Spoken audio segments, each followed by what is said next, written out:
Vaginas, vaginas, vaginas. Well, actually, this video isn't about vaginas. It's about vulvas.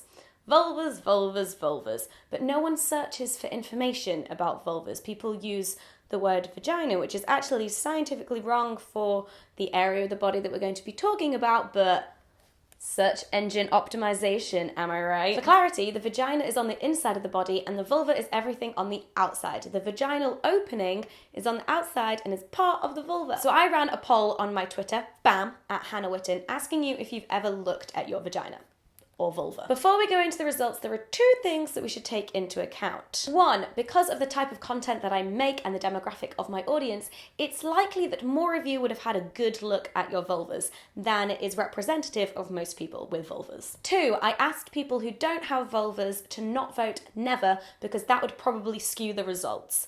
But chances are that some did anyway. So with that in mind, here's the results. 8% have never looked, 15% have just had a feel around, 26% have had a look once or twice, and 51% have a look occasionally. So if we just split that up into have looked and haven't looked, it's 77% and 23%. But remember what I said about the demographic of my audience. This is probably not representative of most people. But even from this poll, 23% have never looked at their vagina. That's still a big percentage. So as we have learned from this, and Orange is the New Black, it is not uncommon for people to never look at their vaginas. People with penises are lucky because it's just there on the outside, ready for inspection. Vulvas are different. It's all tucked away and guarded by flaps that you need to open. You're never gonna know what's down there unless you have a proper rummage around. But I'm here to say, just do it. You have nothing to lose and everything to gain from getting to know your body. It's not weird,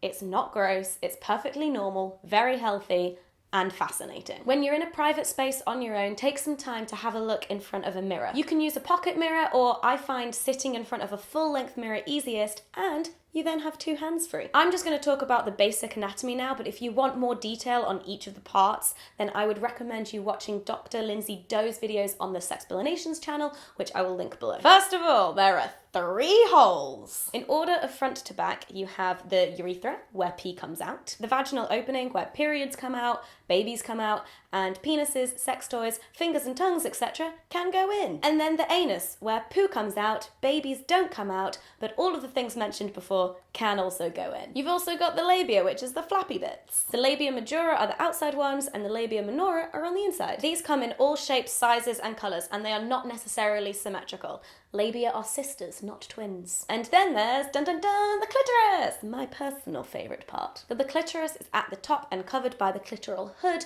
because it is super sensitive and needs protection. And that's the basics. Just remember that vaginas aren't gross, weird, or disgusting. They're beautiful and incredible and part of your body. Just like your elbow. If we spent as much time exploring in between our legs as we do trying to lick our own elbows, the world would be a happier place. Thank you for watching. Please give the video a thumbs up if you enjoyed it, and don't forget to subscribe because I make new videos every week. See you soon. Bye. Also, if you have something to say to your vagina or your genitals, let's include penis people now too. Leave it in the comments.